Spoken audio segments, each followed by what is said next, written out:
That that tastes like freedom, if you guys say. Mm, this news, oh man, beautiful. This elite news this morning. And listen, I'm not gonna lie. They had me in the first half when he was on the press conference, but hold on, I'm getting ahead of myself. What is up, guys? Welcome back to another Soulback Sports. Oh my god, I even messed up my intro. I don't even care anymore. Welcome back to Soulback Sports, and I'm so back with another video, and this is a good one. And it was long overdue, and it's official. Matt Eberflus packed up his bags after that whatever that press conference was this morning. And as of 11:20, according to Tom Pelissero and a bunch of other uh, news media outlets, Matt Eberflus is no longer the head coach for the Chicago Bears, meaning that Thomas Brown, the offensive coordinator who took over Shane Waldron's job, has another promotion in the middle of the season to be the interim head coach of the season, meaning that he'll have 5 more games to prove himself and kind of give the front office a taste of what his head coaching style is like. Listen, I'll take that. Genuinely will take that because Matt Eberflus's inability. Okay, let me get full screen on this because this has to be said. Matt Eberflus's inability to coach a football team has been a detriment to the talent that we have on this team. When you have multiple players out after the game saying that we did everything we can, I don't know why we didn't call a timeout. You can't just sit on that and be like, nothing's wrong. It's just, another one of those losses. When you had 3 divisional opponents where you lost by one field goal worth of points, whether it was miscues from special teams, whether it's miscues from clock management, whether it's miscues from, play calling at the end of the games, it all relies on the head coach. And Matt Eberflus was a problem. He has blown multiple one-score games. He is 5-18 or 5-17 as a head coach in one-score games. That amongst 221 NFL coaches, and I'm remembering the stat really well because of how insane that it is ranked 221, dead last. And listen, McCaskey took their sweet time, and they finally did it. Ryan Poles finally redeemed himself in a sense where, first of all, he shouldn't have brought him back in the first place. That's 100% true. But now he's rectifying it. He's trying to salvage whatever the season is.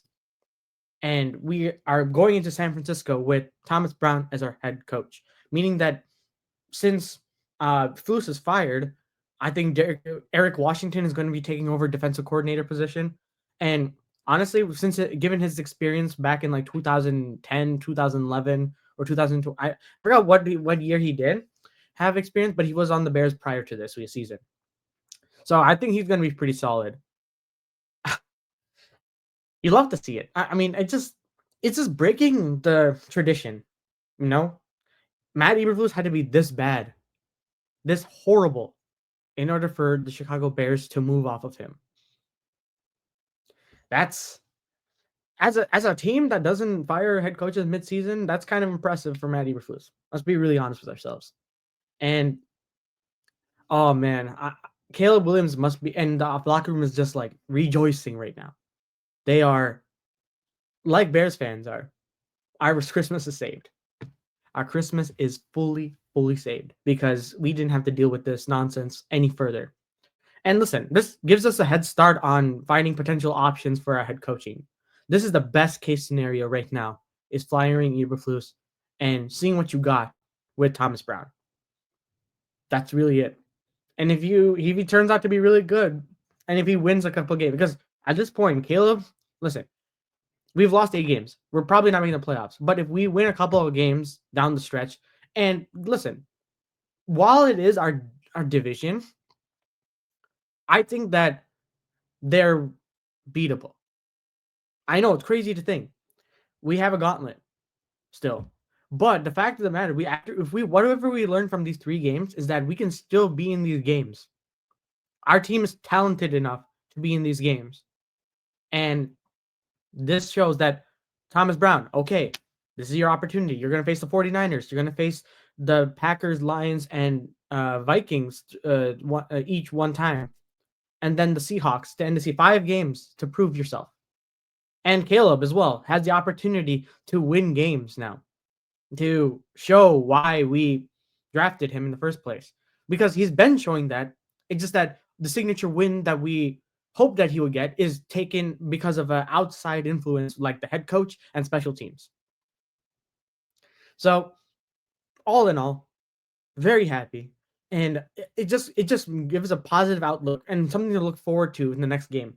We won't blow another hopefully we won't blow another heartbreaking loss, but at least now we have a coach that, genuinely cares about winning, isn't afraid to take a timeout or in clutch scenarios because Matt Eberflus, when it comes to clock management, is not good.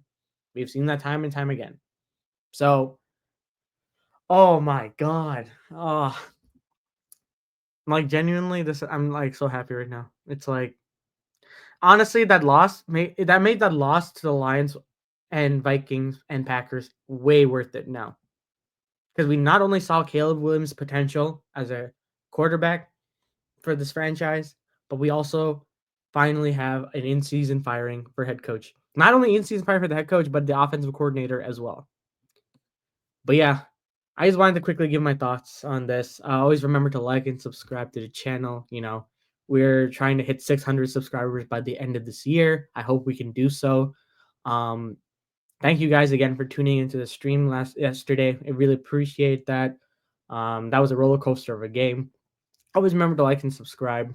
And as always, screw you, Matt Eberflus, and I'll see you guys in the next one.